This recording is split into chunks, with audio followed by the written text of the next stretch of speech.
जरांगे पाटील यांच्या आंदोलनाची आता पोलिसांनी माहिती मागितल्याची सूत्रांकडून माहिती मिळते। मुंबई पोलिसांनी संभाजीनगर पोलिसांकडे ही माहिती मागितली आहे। किती लोक यामध्ये सहभागी होणार आहेत याची माहिती मागितली। मुंबई पोलिसांनी छत्रपती संभाजीनगर पोलिसांना आंदोलनाविषयी असणाऱ्या आंदोलकांच्या संख्येची माहिती मागितल्याची सूत्रांची माहिती आहे।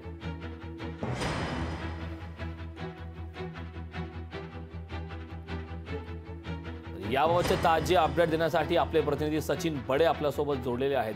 सचिन, अत्यंत महत्त्वाची अशी माहिती सूत्रांकडून मिळते आहे, ज्यामध्ये जरांगे पाटील यांच्या आंदोलनाची आता पोलिसांनी माहिती मागवली। याबाबत सविस्तर काय माहिती आहे? करण जे आपण पाहताय की मनोज जरांगे पाटील यांनी आंदोलनाचा इशारा दिलेला आहे आणि मुंबईकडे कूच करण्याचा जो काही त्यांनी निर्णय घेतला आहे त्या निर्णयावर ते ठाम असल्याचं पाहायला मिळते। एकीकडे त्यांच्या शब्दातून हे जाणवतंय की ते तयारी करतायत, मात्र दुसरीकडे हे आंदोलन जेव्हा मुंबईकडे जाणार आहे तर किती लोक यामध्ये सहभागी असतील, ते आंदोलन कशा प्रकारे असेल, त्या आंदोलनाची कशी रूपरेषा असतील आणि आंदोलनाची कुठपर्यंत तयारी आलेली आहे या संदर्भात मुंबई पोलिसांनी छत्रपती संभाजीनगर पोलिसांकडे माहिती मागितल्याची जी काही माहिती आहे ती सूत्रांनी आपल्यापर्यंत पोहोचवलेली आहे। मात्र सर्वप्रथम जर पाहिलं गेलं तर मनोज जरांगे आपल्या आंदोलनावर ठाम आहेत आणि या आंदोलनावर ठाम असताना त्या ठिकाणी पोलिसांना सुद्धा बारकाईने याकडे लक्ष ठेवावं लागतं। त्यामुळे किती लोक जाणार आहेत आणि तयारी कशा प्रकारे सुरू आहे त्याची संपूर्ण माहिती जी आहे ती मुंबई पोलिसांनी छत्रपती संभाजीनगर पोलिसांकडे मागितल्याची माहिती जेव्हा प्राप्त झालेली आहे त्यानंतर पोलीस सुद्धा या संदर्भात माहिती घेत आहे।